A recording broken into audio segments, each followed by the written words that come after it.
ഒരു പുതിയ കാർ വാങ്ങാൻ ആലോചിക്കുന്നവർക്ക് നിസാൻ മാഗ്നൈറ്റ് ഒരു മികച്ച ഓപ്ഷൻ ആണോ എന്ന് പലപ്പോഴും സംശയമുണ്ടാകാം. അതുകൊണ്ട് തന്നെ നമ്മൾ ഈ ഒരു വീഡിയോയിൽ നിസാൻ മാഗ്നൈറ്റ് വാങ്ങാൻ നിങ്ങളെ പ്രേരിപ്പിക്കുന്ന 5 പ്രധാനപ്പെട്ട കാര്യങ്ങൾ ഏതൊക്കെയാണെന്നാണ് നോക്കാൻ പോകുന്നത്. ഒന്നാമതായിട്ട് ഇതിന്റെ ഡിസൈനും റോഡ് പ്രസൻസുമാണ്. ഈ കാറിന്റെ ഏറ്റവും വലിയ ഹൈലൈറ്റുകളിൽ ഒന്നാണ് ഇതിന്റെ ഡിസൈൻ തന്നെയാണ്. ഒരു കോമ്പാക്ട് SUV ആണെങ്കിൽ പോലും ഇത് വളരെ വലുതും മസ്കുലറുമായി തോന്നുന്നു എന്നുള്ളതാണ് മറ്റൊരു കാര്യം. മറ്റൊരു ഹൈലൈറ്റ് എന്ന് പറയുന്നത് വിസിയ എന്ന് പറയുന്ന ബേസ് മോഡൽ മുതൽ 16 ഇഞ്ച് സ്റ്റീൽ വീല് നൽകിയിരിക്കുന്നു എന്നുള്ളതാണ്. രണ്ടാമത്തെ റീസൺ എന്ന് പറയുന്നത് തീർച്ചയായും വാല്യൂ ഫോർ മണി അല്ലെങ്കിൽ ഫീച്ചർ ലോഡഡ് കാർ എന്ന് നമുക്ക് വിശേഷിപ്പിക്കാൻ പറ്റുന്ന ഒരു കാര്യമാണ്. കാരണം ഈ ഒരു പ്രൈസ് റേഞ്ചിൽ നമുക്ക് ഇത്രയും ഫീച്ചർ ഉള്ള ഒരു വാഹനം ലഭിക്കില്ല.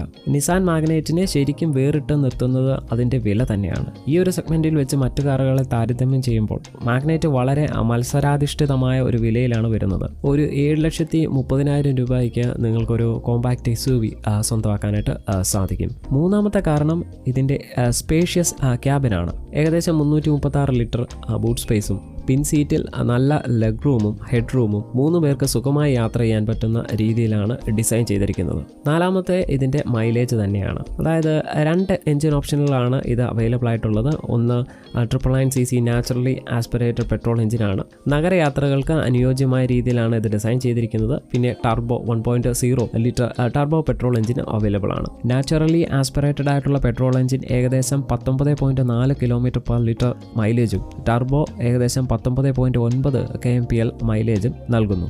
സുരക്ഷയുടെ കാര്യത്തിൽ നിസാൻ മാഗ്നൈറ്റ് ഒട്ടും പിന്നിലല്ല എന്നുള്ളതാണ് സത്യം. ബേസ് മോഡലുകൾ അടക്കം എല്ലാ വേരിയൻറ്റുകളിലും 6 എയർ ബാഗുകൾ നൽകിയിരിക്കുന്നു. ബേസ് മോഡലിൽ തന്നെ ISO fix child seat mount, ABS, ABD, TPMS അതായത് tyre pressure monitoring system, hill start assist, hydraulic brake assist തുടങ്ങിയ നിരവധി ഫീച്ചേഴ്സാണ് ഈ ഒരു ബേസ് മോഡൽ തന്നെ കമ്പനി നൽകിയിരിക്കുന്നത്. അപ്പോൾ ഈ വീഡിയോ നിങ്ങൾക്ക് ഇഷ്ടപ്പെട്ടെങ്കിൽ തീർച്ചയായും ലൈക്ക് ചെയ്യുക. കൂടാതെ നിങ്ങളുടെ കമൻറ്റ് ഈ വീഡിയോയുടെ താഴെ രേഖപ്പെടുത്തുക.